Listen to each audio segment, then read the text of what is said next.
And these two were, what should I say, turning points in my life.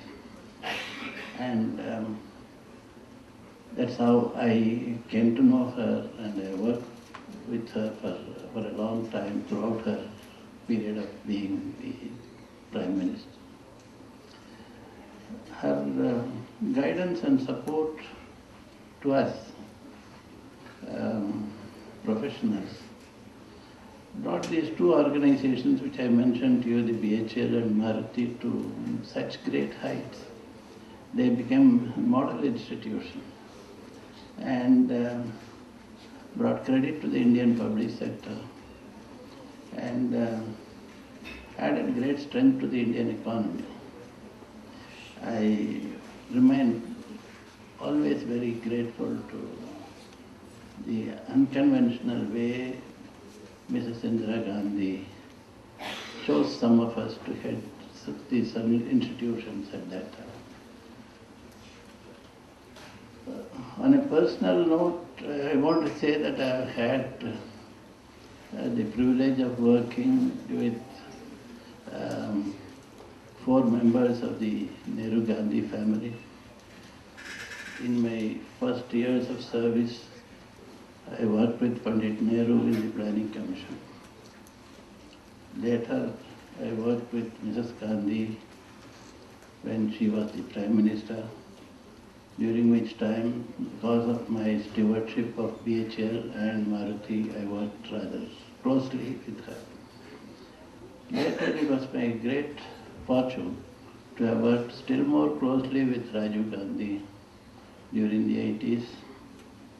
He asked me to do a special assignment for SAIL, the Steel Authority of India, which again was something of a challenging thing, and I was the principal member of Rajiv Gandhi's think tank, and that gave me opportunity to deal with the policies of the government. And in a way, I helped him in trying to make the necessary changes at that point of time in the Indian political economy. Today I work with Mrs. Sonia Gandhi in the National Advisory Council and in the Rajiv Gandhi Foundation. Of course, Wajahat Tabibullah and myself were the initial members of this. And throughout this period, I think I had enjoyed the confidence of all of them. And it helped me to build institutions of the type of BHL, SAIL and Maruti. And I'm very happy they used me as an instrument of progress. That's the reason why I said that I'm emotionally attached to this particular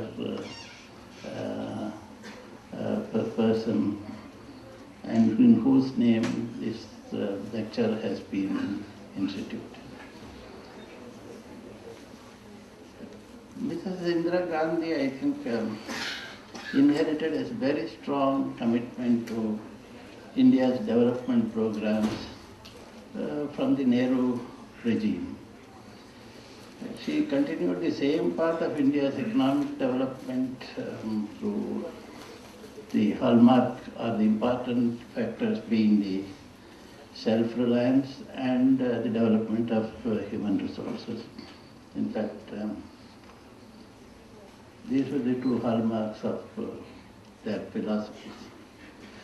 The Nehruvian focus on technical education, skill building of the Indian people, the development of science and technology, they were all carried forward by Srimati Indira Gandhi during her tenure. That is, in addition to her own special programs for removing hunger and poverty from the Indian people. As Prime Minister, Mrs. Indira Gandhi faced a very major challenge throughout her Prime Ministership. And developed nations at that point of time did their very best to isolate India and deny use of advanced technology. And They certainly did everything to see that our objective of self-reliance did not succeed.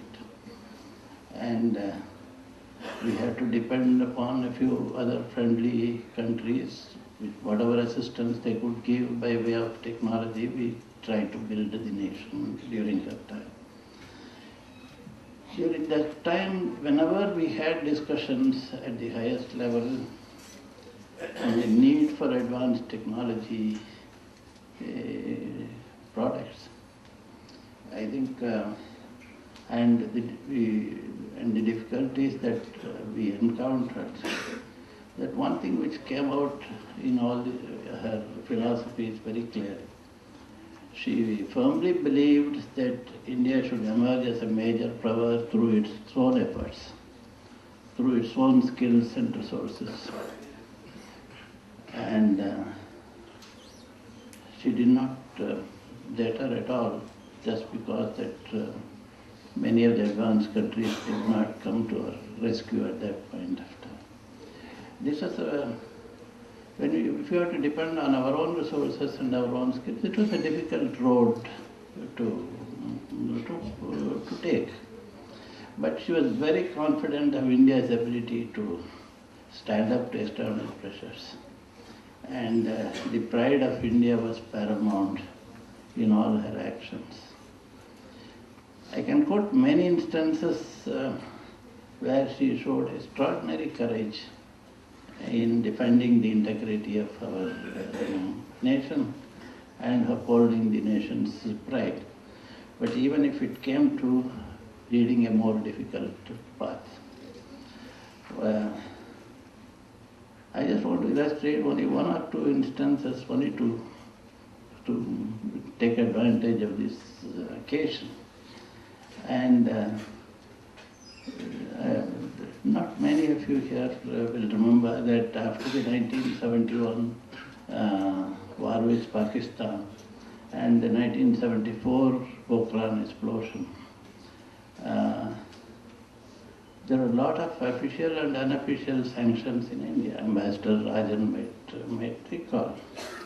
And when India exploded a nuclear device in Pokhran in 1974, the international sanctions were such that it made it impossible for us to complete some of the ongoing projects, particularly the nuclear power plants in Rajasthan and